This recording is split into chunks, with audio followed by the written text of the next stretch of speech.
Assalamualaikum warahmatullahi wabarakatuh. Selamat pagi anak-anak. Selamat bertemu kembali dengan Ibu Siti Yuli Istiqomah dalam materi makanan Indonesia berbahan dasar daging. Semangat untuk mengikuti pembelajaran jarak jauh. Tetap sehat di rumah selama masa pandemi COVID-19.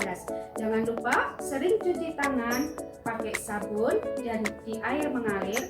Jaga jarak 1-2 meter. Jangan lupa untuk pakai masker. Satu lagi, penuhi gizi seimbang Anda untuk menjaga imunitas. Juga olahraga yang teratur. Tunda ke vaskes kecuali dalam keadaan gawat darurat. Tujuan pembelajaran kali ini adalah 1. Menganalisis hidangan berbahan dasar daging. 2. Membuat hidangan berbahan dasar daging. 3. Mempresentasikan hasil hidangan berbahan dasar daging.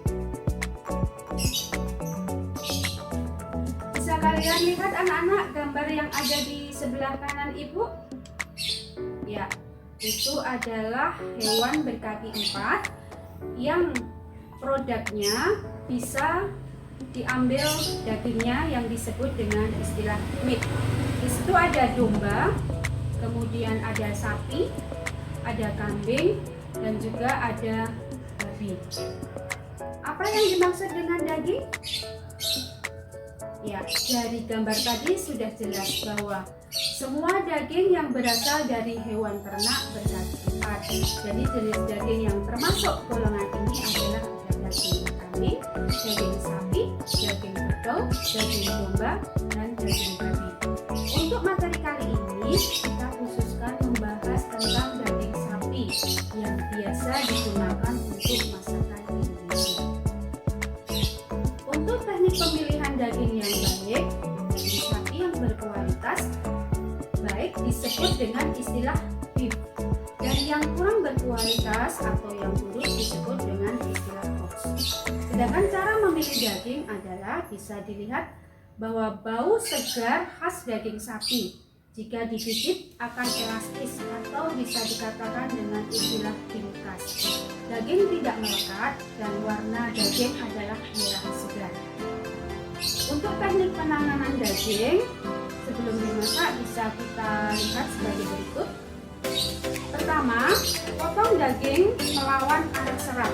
Teknik memotong daging sangat penting untuk diperhatikan guna mendapatkan tekstur daging yang empuk. 2. Gunakan temperatur yang tepat saat memasak. Teknik pengolahan daging dapat disesuaikan dengan tingkat kematangan daging yang kita inginkan. Misalnya kita mau menginginkan tingkat kematangan medium, medium rare, atau rare, medium well, ataupun well done. 3. Masak secara perlahan. Untuk mendapatkan hasil daging yang empuk, daging dapat dimasak secara perlahan dengan api sedang. Penambahan garam sebaiknya diberikan setelah daging cukup empuk, karena garam dapat memperlambat daging menjadi empuk. Di samping itu, pada daging itu sudah mengandung mineral yang memberikan rasa gurih. Yang keempat, menggunakan meat powder atau hammer. Penggunaan meat powder atau hammer dengan cara memukul-mukulkan hammer pada daging sebelum diolah. Bertujuan untuk memotong serat daging sehingga daging akan lebih mudah empuk saat dimasak. Yang kelima, marinate daging sebelum dimasak. Marinasi atau marinate pemeraman pada daging bertujuan untuk membuat tekstur daging menjadi lebih empuk. Bahan yang biasa digunakan antara lain daun pepaya, nanas, ataupun bumbu rempah-rempah. Kita lanjutkan dengan penyimpanan daging. Daging dapat disimpan dengan 3 cara. Yang pertama itu dibekukan. Daging dengan potongan kecil dibekukan dengan temperatur di bawah 9 derajat Celcius.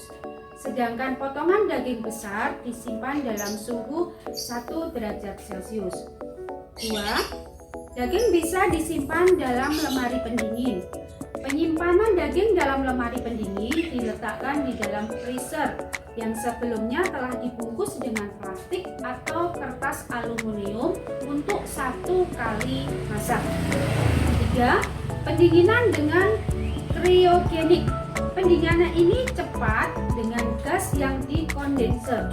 Metode ini menimbulkan kristal-kristal es halus sehingga sel daging tidak rusak. Berikut Ibu sampaikan aneka olahan daging. Indonesia kaya akan kuliner yang kita sajikan dari Sabang sampai Merauke. Di sini Ibu sampaikan ada daging balacang, itu dari Nusa Tenggara Timur, kemudian ada kalio, itu dari Padang, kemudian ada juga empal gentong dari Cirebon.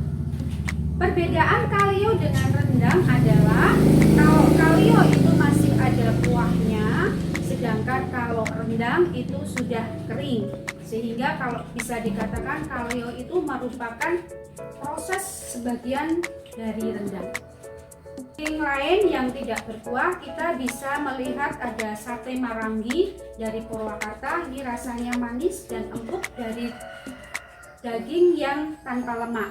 Kemudian ada gore-gore dari Sulawesi yang dimasak menggunakan ubi kuning yang dipotong seperti korek api.